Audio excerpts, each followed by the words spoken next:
Welcome to the Mike and Alison After Hours podcast with your hosts, Mike Sheila and Alison Haas, talking business with real business owners in the Mid-Atlantic region. Today's episode is sponsored by Advantage Industries.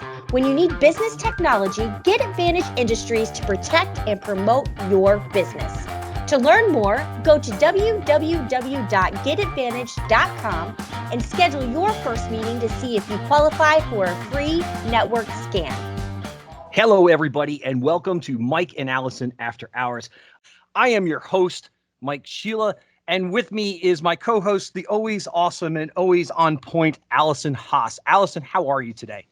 I am wonderful. Excited to be here. Thanks, Mike. Yeah, and to our podcast audience, we have a very special guest for you today. Dr. Nido Qubein. He is the president of High Point University in High Point, North Carolina, and he is kicking off a three-part series that we are doing with leadership in higher education. And I'm very excited to have Dr. Qubein on the show with us. Before we get to that, I want to mention to everyone that you want to give our show a like, a share, you want to subscribe, because we do have fantastic giveaways that we'll be sending out in June. The first, our friend Andrew Friedman has his book Thrive, which is a fantastic sales book I know all of you are going to love, and he is giving away a signed copy of that book. And for you business owners that have at least 10 employees, Andrew is also giving away a 1-hour coaching session with his company Shift. So click, like, subscribe. And we are everywhere. We are on YouTube. We are on iTunes. We are on podcast. We are on Podbean. We are on Stitcher. We are on TuneIn. We are on iHeartRadio. You can even ask Alexa to play our show. Dr. Nido Qubein, welcome to Mike and Alison After Hours. Such a pleasure to have you. Thank you very much. It's my pleasure being with the both of you. Thank you. Yep. So for our listening audience, the inception behind this, Dr. Qubein, my daughter is a freshman at High Point University. She's in your honors program for graphic design. And I want to frame this. We're going to go through two sections. Let me interrupt you, Mike. Sure. Thank you for paying in full, and thank you for being on time. Happy to do it, sir. We need more parents like you. So, ladies and gentlemen, there's two groups of people. There's people that have heard of High Point University and absolutely love it. And then there's this other part of the world that goes, High Point University, who's that? And it's a very strong line. Like I run into people, they've either never heard of it or they absolutely love it. And if you go back a year and a half ago, I was in that second category. I'd never heard of it. And my daughter was fully convinced she was going to go to another school. She had chosen that school. She said, Dad, this is where I want, and we're going to leave the other school nameless. I don't want to hurt anybody's feelings. What letter does it start with, Mike? Give me the first letter of the other school. I will be happy to share that with you offline. I will tell you they're in Georgia. All right. Okay. But clearly your daughter is a genius. Clearly. Well, I appreciate that. Thank you. So my wife encouraged her to go visit other schools. So just before Thanksgiving of 2 years ago, we took a trip down to High Point University and visited the school. And my daughter, about an hour into being on campus, said, this is where I want to go. And there was numerous events for us that day. We got to hear Dr. Qubein speak. We got to walk around the campus. We had tours. We got to individually explore. And we sat down in the lunch area. And I said, well, if we can make this work financially, we will, if this is where you want to go. And that was very powerful to me.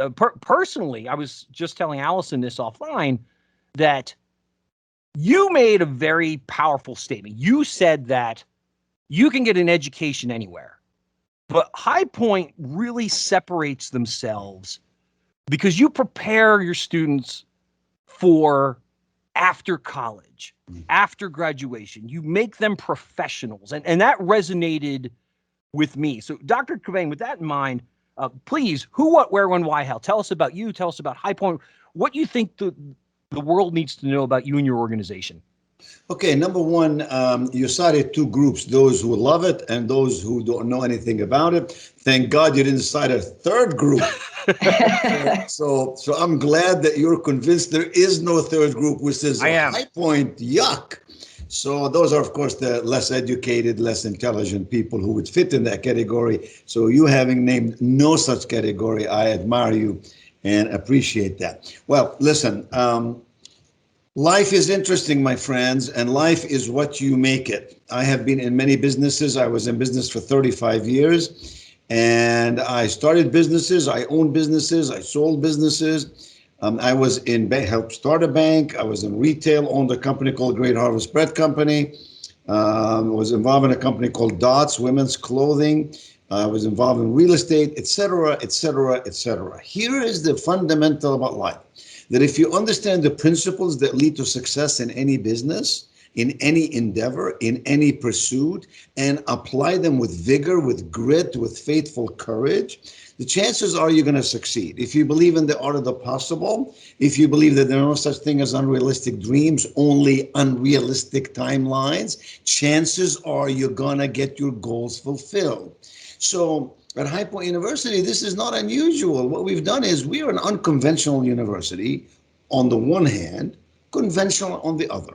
So, for example, we uphold the protocol of the academy. We're a fully accredited university of higher education. We have undergrad and grad. We have almost 6,000 students. Your daughter is in interior design. We're the top 10 nationally in interior design. I've never known a graduate in interior design at High Point not to be pursued for a job or a career way before they even finish their academic requirements here. That's how hot the program is.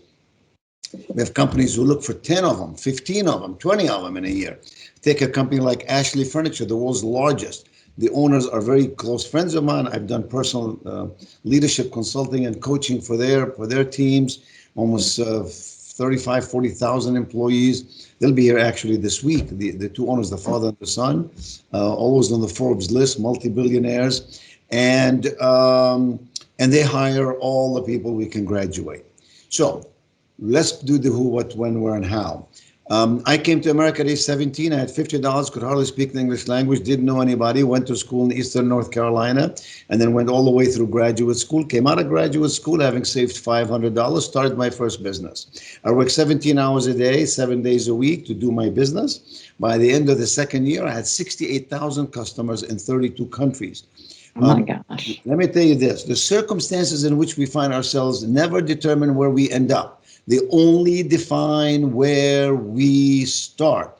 And the person who believes in that, believes that, the word impossible, put an apostrophe after the I, becomes I am possible. I am enough. This is America. And so we can achieve our goals. And so I started my own business, stayed out of grad school. I could have done anything else. I chose not to. I chose to be an entrepreneur. And then that really was the offspring for me of my speaking and consulting. People heard me speak and so on and so forth. I wanted to become one of America's busiest 3 or 4 professional speakers, getting almost 1,000 invitations a year, a very high fees to speak, about $50,000 for a 1-hour keynote. And so through that, I met some of the greatest people in the country and built this Rolodex, so to speak, and what I call relational capital, who you know and who knows you, and how you can get to them appropriately and responsibly. Nobody wants you to call them up and say, can I take you out to lunch for an hour and a half? A busy person is not interested in that. So you've got to figure out a way to think in terms of units. An hour has 12 units, 5 minutes is a unit. I meet with people on campus for typically 2 units, maybe 3 units. But the person who wants to sit for an hour and chit-chat about last night's ball game and the weather yet to be is the person who does not appreciate or respect your energy. Because life is not about time management. Life is about energy management. So you can be the best time manager in the world and be a lousy performer. The person who focuses on their energy. Focus is more important than intelligence. So long story is, you've gathered, I have succeeded in life in many, many ways and serve today on the corporate boards of some of the largest Fortune 500 companies like Truist, the 6th largest financial institution in the country with $500 billion in assets, like Lazy Boy, the 2nd largest furniture company. You get the idea. So I went to High Point University as a junior and senior, and it's interesting when you become successful and have a few bucks in the bank. Everybody's after you. You know, everybody wants to be on the board. Everybody wants to give you an award. Have you noticed that? Those things are usually parallels with people's perception of your success. And so they asked me to be on the board of trustees of High Point University. This was back in the early 90s. And then I was going to be the incoming chairman of the board in 2005. Well, in 2004, the president was about to retire, and they asked me to become president. Now try to picture this, you guys. I was at the epitome, the zenith of my career. I was making more money than you can count on a sophisticated calculator. I'm exaggerating a little bit here just to make this show more meaningful and romantic for all those who are participating with us. You're doing a great job.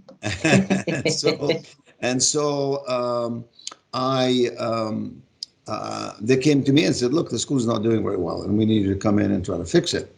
And, you know, I thought about it and prayed about it, and I realized that life is about two English words: influence and impact. So how are you influencing other people like you two do with this podcast? And what impact is staying behind? You know, you can interview me and I can talk about myself all day, but if I don't inject what I've already injected here, half a dozen lessons in my messaging, then the viewer, the listener, will not answer the question, what's in it for me, right? It's interesting to read about other people, but we want to learn through them. We want to learn about their productive failures. We want to learn about their non-productive successes. We want to understand the fundamentals that they use in every endeavor they find themselves engaged in, and so on. So you know what? I decided to come. I talked to half a dozen of my CEO buddies, and they all say, you're crazy. This is a university. You're going to get in fights with faculty. And, you know, all of that. And you're an entrepreneur. You're a fast mover, you know, et cetera. Well, guys, I have had zero fights with faculty. I've been here 16 years. We get along perfectly well. Have you noticed that when you respect other people, they respect you in return? Amen. And when you appreciate other people, they appreciate you in return. And so it's an amazing thing. It's so simple. Life is about the simplest of messages if we would just pay attention to them and then use them. So anyway, I came here, $120 million in deferred maintenance. I'll keep this short. $120 million deferred maintenance. The place looked pretty bad. And I knew that I couldn't get any students here, including Mike. Your daughter would not have come here then. The place looked, you know, pretty bad and has been neglected and only had 1,400 students and sliding downhill. And so in this period, the last 15 years, we had a great recession, as you know, 08, 09, 10, 11, 12. And then we just had the pandemic, as you know. And so I had two big hits. Didn't phase us. We went on. We grew every single year, regardless of that. We kept the school open. When your daughter came here, Mike, last fall, the nation at large in America, the colleges went down on average 14.2% enrollment. We went up 5.6%. It's an amazing thing. When you believe, you see, your beliefs lead to your behaviors lead to your results. When you believe it and act on it, if you have a clear vision, a solid strategy, practical systems, and you execute on it, you're going to beat the other guy every single day. Because the other guy's just standing there trying to find reasons or excuses why they can't, why they won't, why they don't. And so, you know, I came here, went at it. And so in the last 15 years, the school went from 1,400 students to almost 6,000, from 91 acres landlocked to 550 acres. We built 112 buildings. We invested $2 billion. We went from just BA and BS to doctoral degrees. I have almost 600 doctoral candidates now. We're adding 1 or 2 schools every year. The demand has gone through the roof. It's amazing to me that what you said earlier, that some people know nothing about High Point. This is a big country. There are 4,000 colleges here. Let me just tell you something, Alison. When I began in speaking, I was in speaking for almost 40 years, more than that, 45 years. Wow. Even in my last year, I still speak some, but in my last year, I would have people come after the speech and say, hey, you're such and such a speaker, but I never heard of you before now. So here's the point. The point is, I have a friend, his name was Zig Ziglar. Many of you may know who that is. I got to see Mr. Zig. Zig and I used to talk about how I built a very, very successful and profitable company, actually more profitable than his at the time. And he was very well known, and I wasn't very well known except to the circles of influence in which I decided I could really prosper. And that, my friend, is the goal. So High Point University is a God family country school. This is the premier life skills university. We have stellar faculty who understand the academic pieces of it. We have practitioners like the founder of Apple Computer, the founder of Netflix, the founder of Twitter, Supreme Court justices. All of these people come here and teach our students regularly. I'm not talking about, give a speech once a year. Come and teach and guide and lead. We have almost 25 of them. And so parents love that. Parents love the notion we're God family country. We don't tell you how to define that. We don't tell you, we're not breathing down your throat, but we're telling you, by golly, we stand for something. We do have some values. And we're telling you that even America, with all of its blemishes and past and present, is still a pretty darn good place to be. So appreciate it. Thank God for oxygen, the one gift that you have free, costs you nothing, but without which you would die. And so that's our university. And the world, Alison and Mike, the world just woke up and said, Lord and my goodness, this is the place we want to send our kids. So this year we had 15,000 applications for a class of 1,400. We're completely finished this coming fall. And that's our story. I hope I answered it, not fully, but I gave you a little idea of what's cooking over here. We blasted off. And now, every organization has a startup, growth pattern, maturation, and if you're not careful, you go downhill. We are now matured in the first piece of who we are, and now we're about to blast off again. We're starting a school of dentistry, school of optometry, school of nursing. You get it, healthcare. We're going big care in healthcare. So I'm 72 years old, and I feel like I'm 35. I can't wait to come to work. I sleep at 9 o'clock at night. I wake up at 3, except last night I woke up at 1. I had 4 good hours. And so I've been up since 1 o'clock. I work from 1 till 6. I walk from 6 to 7. And then I come to work and it's a full day.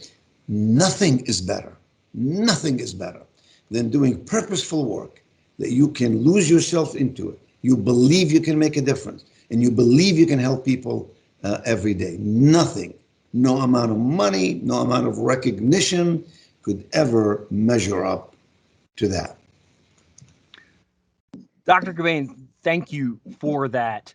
And I was hoping that you were going to bring up the God, family, country piece because you are episode 21, and it seems like every leader we talk to, the concept of religion, or specifically your spirituality, as Dr. Covey said, your true north, finding your true north. What is your direction? Having your purpose.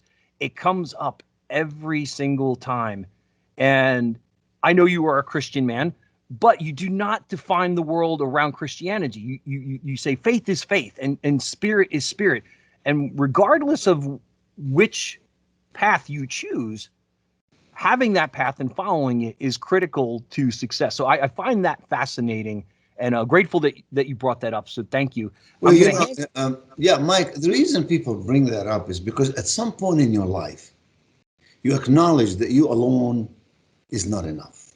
You are enough in the sense that you are good and you're created to be extraordinary and all that, but you need to be a part of a community. You need to be a part of a tribe that can propel you forward. And then you see success and things happen and doors of opportunity open up. And you begin to acknowledge, maybe that's not all me. Maybe that's not all me. Loves me and looks after me and opens the doors of opportunity and gets me to meet people and gives me the energy and the good health and the clarity of mind and all of that.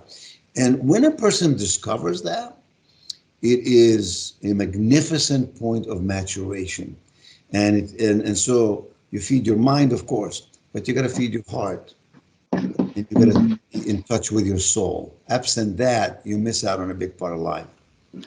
So the best way, I know you're already booked for next year, the best way for prospective students to learn more about High Point is, how do they contact you? Let us know the best way. Well, High Point, not you personally, but High Point University. Yeah, High Point is HIGHPOINT. it's two words, High Point, but the website is highpoint.edu. And, they can inquire. We have about 100,000 inquiries a year. We are exceptionally strong in certain circles, right? So High Point appeals to a family that believes the word profit, Profit is not a bad word, believes that risk management is a fundamental for success. You take risk out of life, you take opportunity out of life. Believes that we're in the business of education, not indoctrination. Believes that every person should be respected. We should respect our differences. We should appreciate our similarities, but we don't fall for just anything and everyone. And we tell people, if this doesn't appeal to you, this may not be the school for you. We're a private institution. We are inclusive. We have every religion, every background, every race. That's all great. That makes for a wonderful university.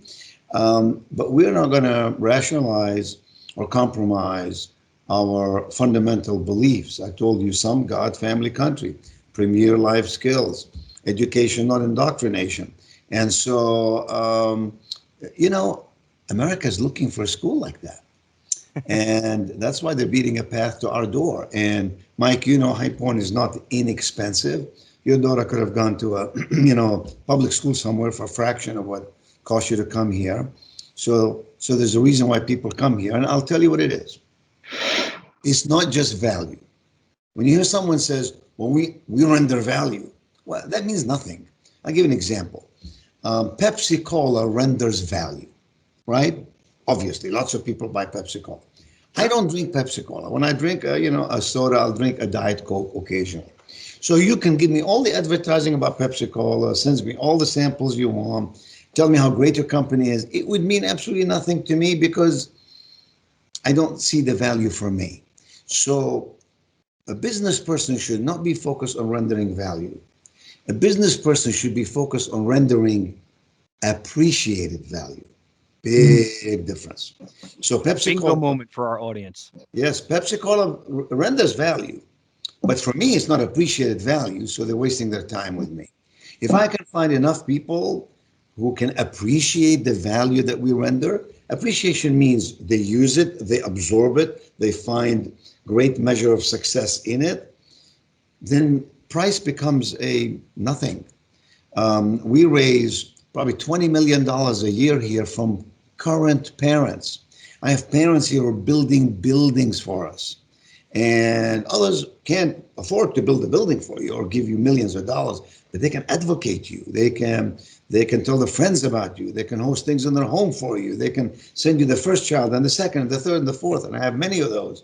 And so those are basic lessons I learned in my life. As you know, I've written about 18 books, recorded hundreds of CDs and videos, translated in 27 languages, sold all over the world. I always talk about uncommon sense, right? Uncommon sense. So success without significance is meaningless. Time management without energy management is meaningless, right? Value without appreciated value is meaningless. Training without education is meaningless.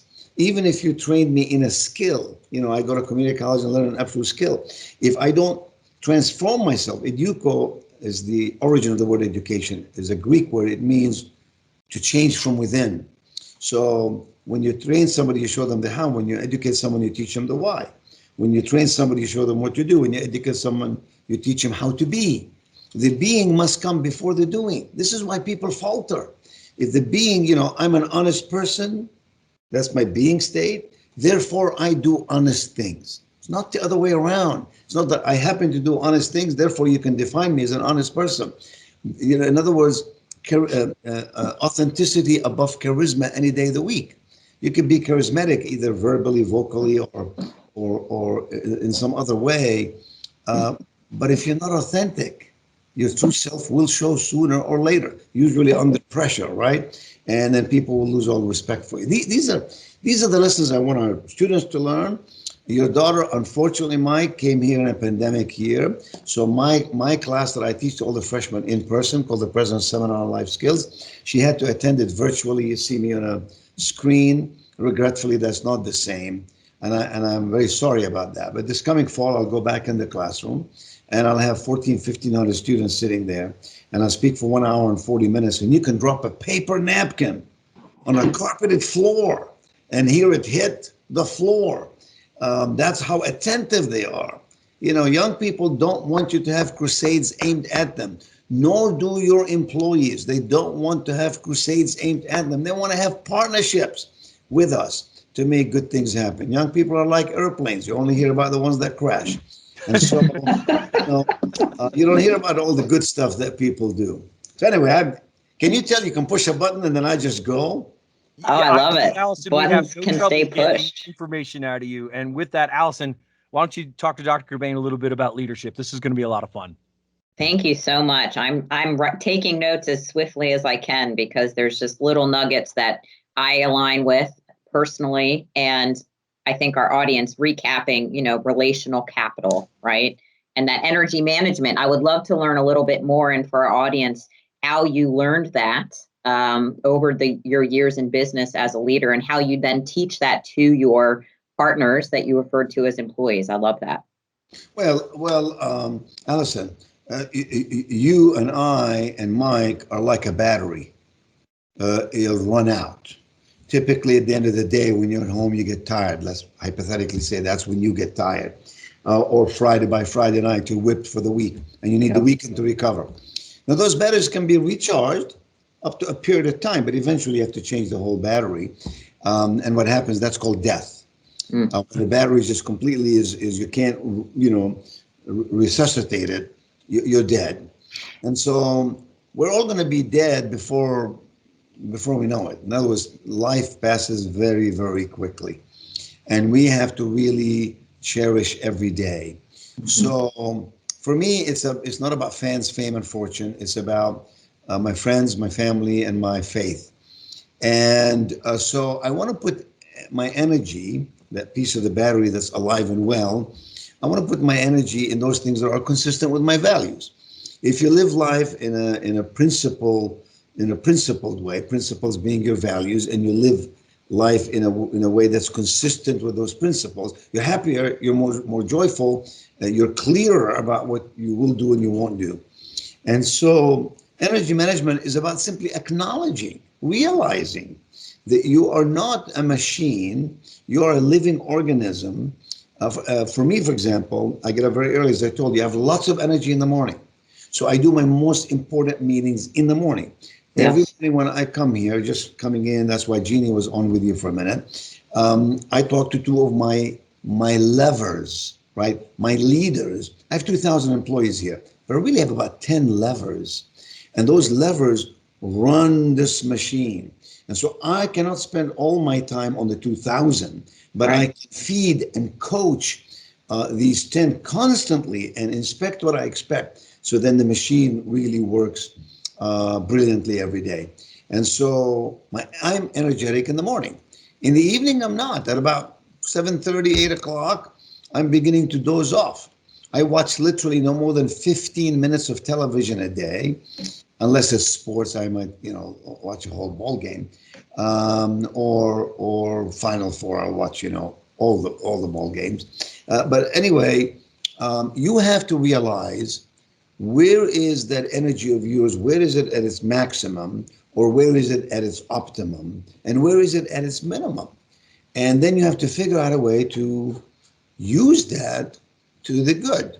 And for me, what I've decided is, I just create this concept of units of time. 5 minutes a unit. So I have 12 minutes in an hour. So I can meet with 10 people in 2 hours instead of 10 people in 10 hours. And have you noticed that what people do most of the time is they suck your energy? Very few people feed your energy, they suck your energy. And so, and I'm somewhat of an extrovert, so I get energy from people, right? When I talk things out. I'm an auditory person, so the more I talk, the more I think, the more ideas come to me, the more I can write them and so on. So energy management is about saying, I'm not going to read all these books about time management. That doesn't mean it's not important. It's not the essence of your success. The essence of your success is going to be, how do I use this energy in the right way? So if I have a big lunch, I'm a half a sandwich guy at lunchtime, typically at my desk or meeting with someone. It's a box lunch, very quick, because I don't want to become lethargic and then I have to restart my energy in the afternoon. And so that's what it means. It means you must acknowledge that you simply cannot be Superman 24 hours a day. By the way, Superman is on my executive team here. Mr. Kane is his name, and you know him from Superman over the years. And his son goes to school here. Yes, Dean Kane. Yes, his son's a Dean freshman Kane. now, Mike, right? you'll be surprised whose kids go to school here. You'd love to meet these parents. We have so many parents who are quite distinguished, like you, people of all kinds of walks of life that together make a powerhouse. So I think it's the acknowledgement that this energy will not stay on forever and I can't do it 24 hours. Now then, where do I commit that resource called energy? Energy tends to be for most of us, or should be for all of us, less than time. So you have 24 hours of time, but you don't have 24 hours of energy. Right. So that's why it's, people who tell you there are 168 hours in the week, blah, blah. That's a waste of discussion. We need to be saying, how many hours a day you are at your optimum? Your brain is going like, that's the time you want to energize, you want to invent, you want to create, you want to innovate, you want to guide and coach other people.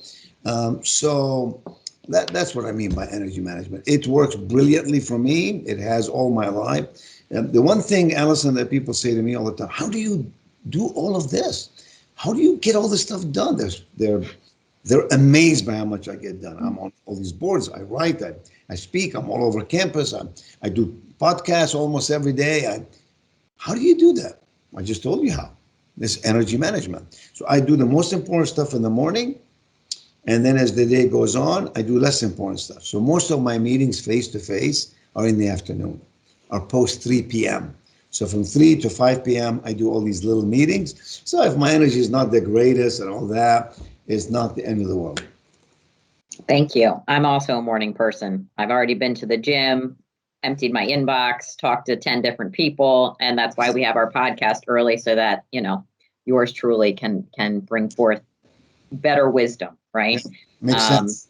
And I just have one more question. I could listen to you all day. I so appreciate your experience. And I know for me, experience is what has lended me the ability to know myself better, do better now. There are things I could have shaved off, but to a young entrepreneur just getting started, and maybe to your younger self, if there were things you could have shortcutted without missing out on an experience that now you rely on, what would that be? Okay, so success comes most to those who know how to create capacity in themselves. In other words, think about your own life. You have skills, certain skills. If you can sharpen those skills, that's going from horizontal to vertical, or if you can go diagonal, so you understand the way your brain works is you look at an issue horizontally, which is the way most people see it. That's usually the most shallow way of looking at it. And then you go vertically, and then you see the correlation between the two so that you can intermingle those, and you begin to imagine and reimagine new versions of that issue. You become a pretty phenomenal consultant, right? Because you can help people to look at issues from a completely different point of view. I was a consultant for 30 years of my life to CEOs of large corporations. They paid me large sums of money, not because they had money to waste. They paid me money because I could always take them to a level that they had not on their own thought about. And when someone says to you, how did you think of that? What made you think like that? Well, that's what I'm talking about, right? So it's an ability to have that extra sense, which is nothing more than having all the other senses at a certain level and then intermingle them. I call that intentional congruence. If you can take all your skills, all your relationships, and intentionally make them congruent one with the other, you're going to beat everybody at their own game, right? I've done this at Hype University, I've done it in a bank, I've done it in my own business, and so on. So life is about creating capacity. Now, When you become a leader of a business, when you become a manager, an executive, a president, your task now is to create capacity in others. That's what makes an organization strong, bigger, more successful. Is if I can get enough people around here, we call it culture, we call whatever you want. But really what you're doing is you're creating capacity. I'm making you a better person, not because I'm a magician, but because I'm tapping into certain parts of you and expanding them, growing them. It's almost like watering a plant, and then this beautiful flower comes.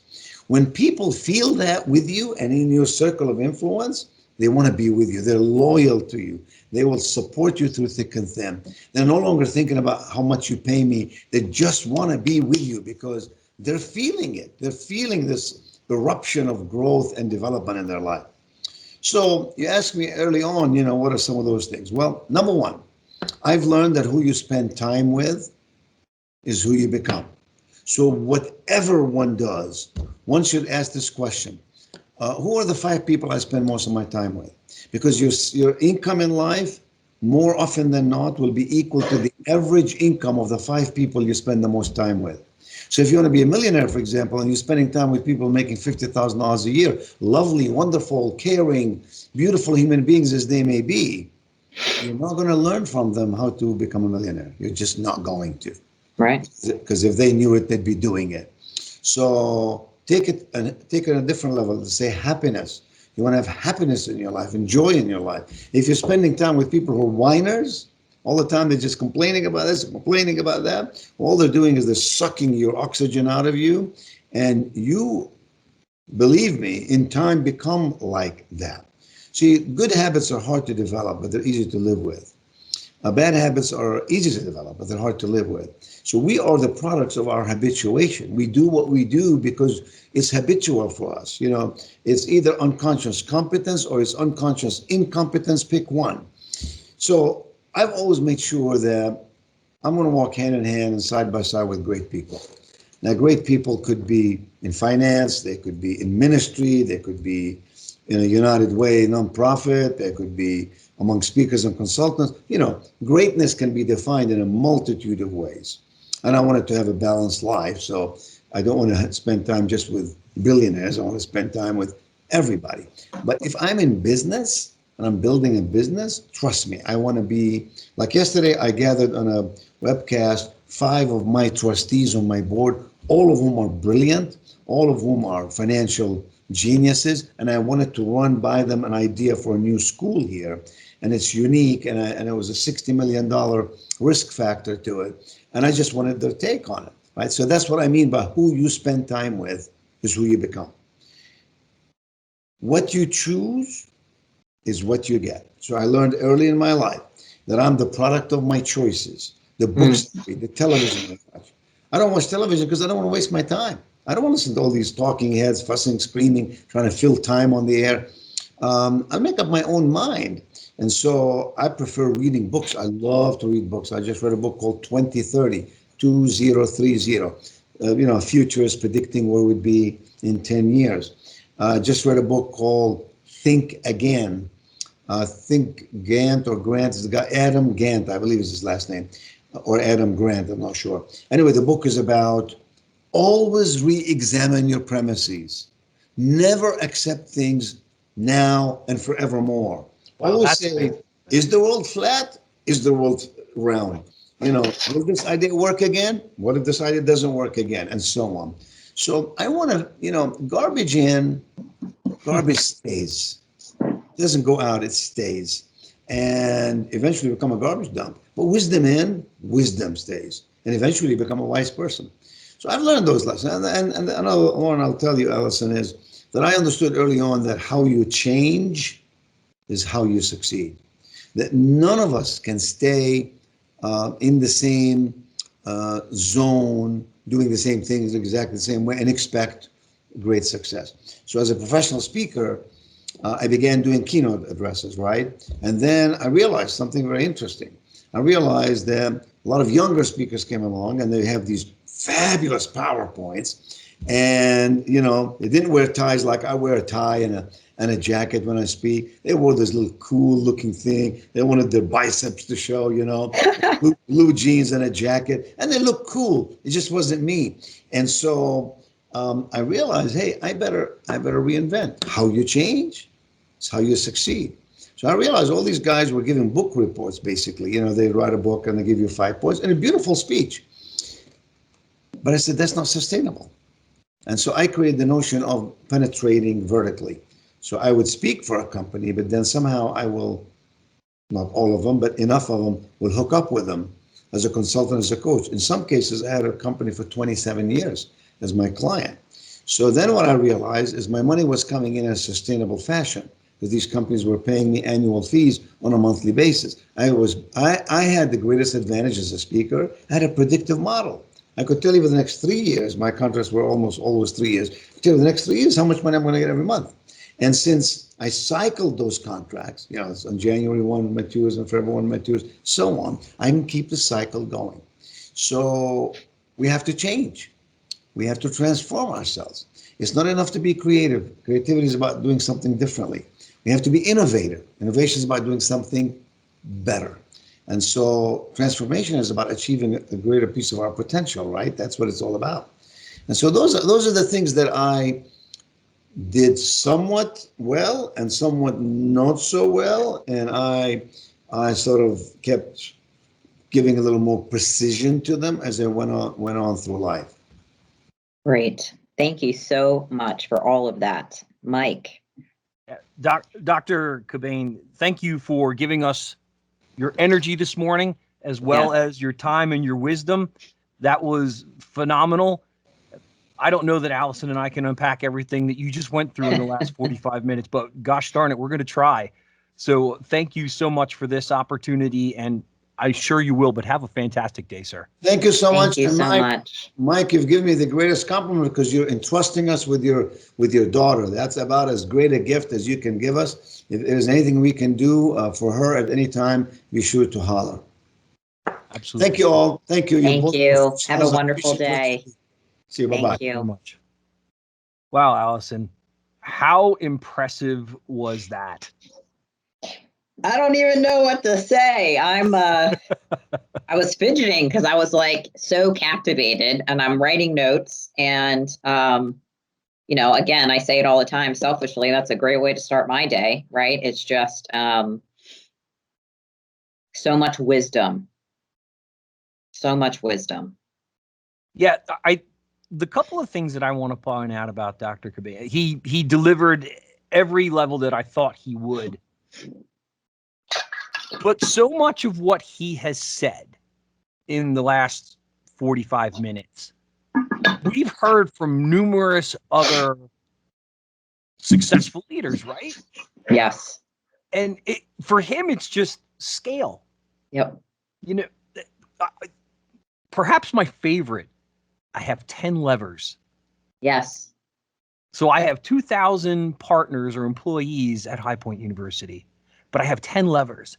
Yep. And because he wants to maximize his time and his energy, he coaches the hell out of those 10 levers. Yep. And they facilitate the other 1,990 people on campus. Yep. What a bingo moment.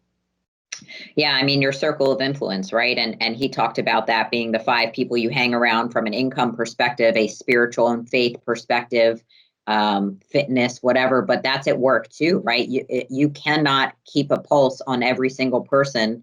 It's literally impossible. Maybe when you have 5 employees, 10 employees, but as you grow, you've got to entrust leaders underneath of you.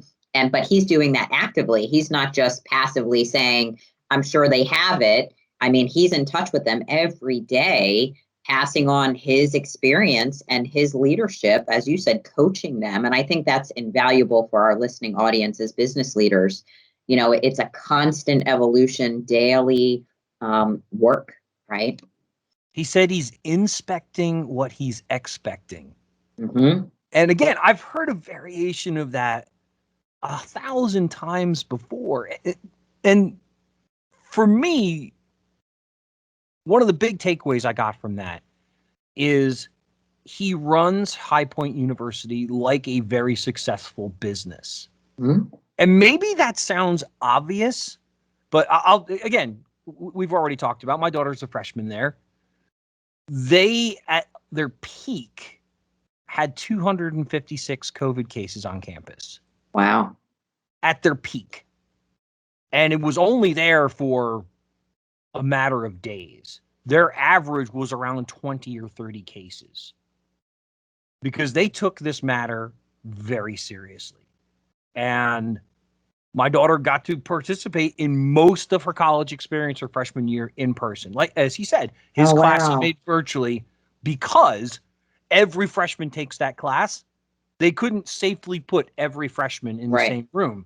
Right. So he distributed over webcast on campus. And for our listening audience, think about success to scale. Mm-hmm. So he's running a multi-billion-dollar organization. He's the mayor of a small city, 6,000 students, 2,000 employees. And what did he say? 290 acres? 550. 550. We built 112 buildings. I'm like, what? I know we could have spent hours with him. But think about those takeaways. Once you get over, and again, he's an accomplished speaker. That's very obvious from how he spoke with us today. He's very engaging. He's very warm. Authenticity. These themes are coming up week after week. And I like to analogize how leadership and sales so much go hand in hand. Like being a great salesperson, you need authenticity. You need to use your levers. And that's leadership as well, right? Well, and what I loved, and again, I wrote down 50 things, but if you are an honest person, you will do honest things. And I think as a salesperson and a leader, that speaks volumes, right? You're going to do the right thing because you're an honest person, because you're an integral person, because you're a good person. And I don't take that lightly, right? We have rules in our organization as salespeople that we have to follow with territory. And, you find out someone's already working a deal. I mean, what is the right thing to do? Maybe not the thing that you want to do as someone that's trying to make ends meet, but what is the right, honest thing to do? So I really love that. Yeah, I know that Malcolm Gladwell talks about this in multiple of his books, and I believe Dr. Covey does too. But this notion that we can marshal morality by putting laws in place, that's the fundamental flaw with the legal system, is that we try to marshal morality. And as Dr. Qubein pointed out, you have to educate people. It's training them it makes them a one-trick pony. But when you educate people, when you push them to be creative, when you push them to be innovative, and I love that he separated being creative versus being innovative, because we all have creative ideas, right? But they don't necessarily innovate, right?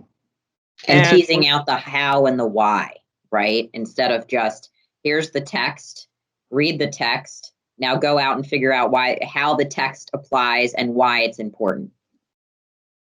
And the value, the Pepsi-Cola, Diet Coke. I'm sure Diet Coke's very happy to hear that from Dr. Qubein.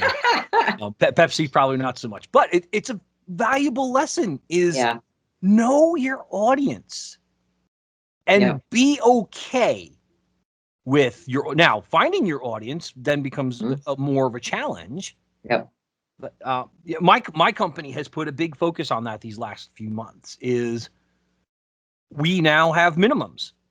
We're like, look, you want to do business with us? Great. This is the minimum price you're going to pay. Yeah, I love that. And if that's too much, that's okay. Yep. We don't want to waste your time. There's another company out there that might just be a better fit for you, and that's okay. So finding your audience, being the right value for your potential clients. We have that too, and I wrote that down too. Appreciated value. Of course, there's value, but appreciated value, and that gets you to the know much faster, because you know who your audience is, right? And my product is not cheap either, and we can only work with other business owners that believe their people are an asset. And if they don't, then we will not be a fit, right? Because then the dollar becomes the target, and it just can't be, right? So I really appreciated that too. And it's not to say that maybe later down the road it won't be a fit, or that we don't save some organizations money, or we can't work with people who are only focused on their budget. But by and large, the appreciation of what we do from a service capacity, and there's that word, right? Making your people more efficient and engaged, so you do make more money, is my target and our target. So he said so many great things. And again, belief leads to your behavior, which yields your results. Believe you can help people, and we say that at the end of every podcast, right? Yeah. I have a great example of one of the things Dr. Qubein said. I got a phone call from a former client of Advantage a couple days ago. And she's the owner of a small business. They had left us because they had moved to Connecticut. And this is going back almost 15 years ago. And because of that, we really didn't have a model in place to support them. 15 years ago, technology was quite different, and people just didn't use remote nearly as much for IT support. And she called me Tuesday morning, and we ended up speaking for about a half an hour. And she kept emphasizing, well, we're really kind of a small company. And I said, well, we have a minimum spend of $1,500 a month now for new clients. And she said, so let me make sure I understand this. For $16,000 a year, I don't have to worry about my IT services ever again. And I said, that's a very healthy way to look at it. Now, not everybody's going to, and that's okay. Right. But as we've said before, she's GWC. She gets it. She wants it. She's capable of it. And she told me before we hung up the phone, I'm going to do this, put the documents together so that I can review them. And her daughter is a recent college graduate, a lawyer. So I'm going to have my daughter review the documents and make sure that the terms and conditions are good for us. But that's what we're seeking, right? Yeah. We don't want to sell everybody. No. We want the right people to want to work with us. Well, and again, going back to that partner verbiage, right? I'm building partnerships for a sustainable partnership over time, right? This is not a transactional job for me. It's not a transactional sale. I'm building relationships with people that I want to do business with for a long time, and building that value and taking away the burden of looking at IT, looking at HR, and that's what he talked about too, right? Your time is valuable. So if you're keeping your hands in every pot, you will burn out much faster and ultimately be less successful as a result.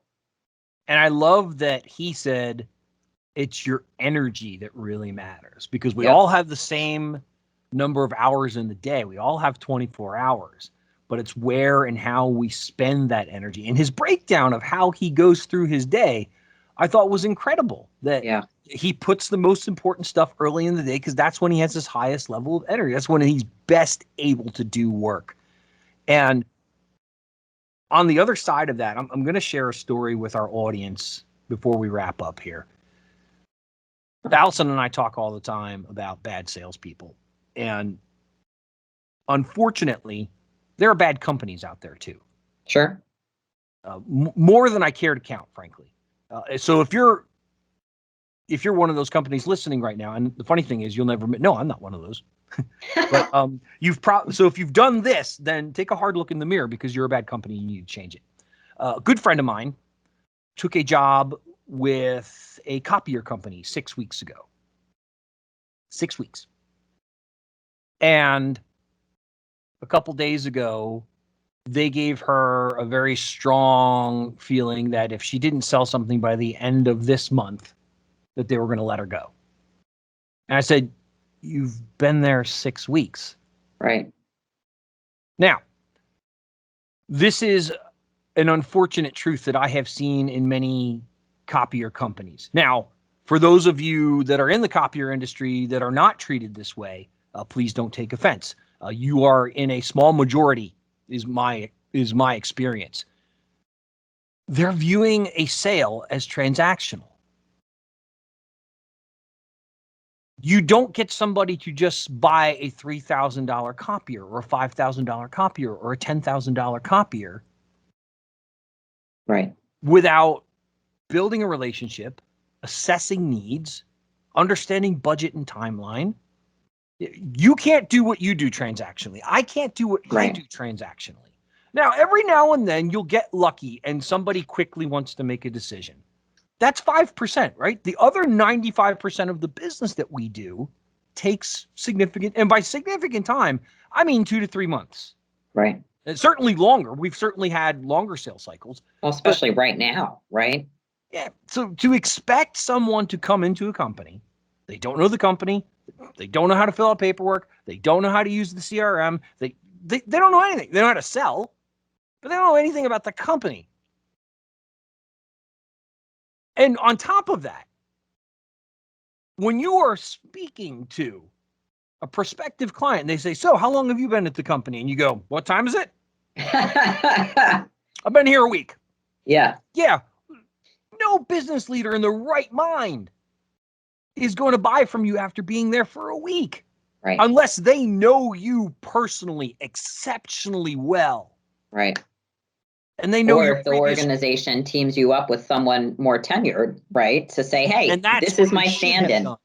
Yep, yeah. That's what we do. And I said to her, I said, so who did they pair you up with to help mentor you? And she said, nobody. Why did they hire you? Like, what was their point? What was their intent? Yep. And to their credit, they did give her 6 weeks of severance. They did let her go, but she worked there for 6 weeks, and now she's going to get paid through the end of May. So that's a small comfort. But if your company has ever done something like that, take a hard look in the mirror, because you're a bad business. Right. And if I've offended you, right. And because the world doesn't thrive when people do despicable things like that. If we've learned something over the last 14 months, is that nothing is guaranteed. Something as little as a bug can impact the entire world. And what we knew to be true 14 months ago is not true today. Yeah. No. And you better take care of your assets. And frankly, that company wasted a tremendous amount of money, because you know this as an HR professional. Yep. Hiring, onboarding, benefits. Yep. All the back end logistics that go into setting that person up. It's a minimum of 12 months to recoup that. Exactly. So why not at least give someone 12? Now, if somebody's unprofessional, if they do something that discredits your company, that's a different story. Right. But if you've got a good, honest, hardworking person who wants to succeed, you need to give them every opportunity to succeed. Yeah. And back to inspect your expectations, right? Take a look. What's the sense of urgency, Yeah. And particularly, it's not like this was the only sales rep. She was one of 12.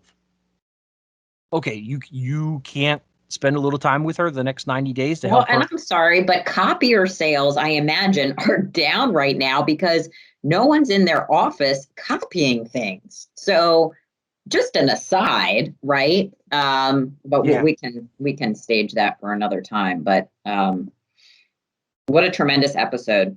Yes. Dr. Qubein was phenomenal. You were phenomenal, as always. Thank you. Thank you, Alison. And for our listening audience and our viewing audience, we hope you have enjoyed today. Gosh, I know that I did. So for Alison Haas, I'm Mike Sheila. Thank you for watching Mike and Alison After Hours. And remember, people helping people. It's powerful stuff. Thank you for joining Mike and Alison After Hours. Tune in next time for another great business owner sharing valuable industry ideas. Want to be a guest on our show? Contact us at answers@getadvantage.com.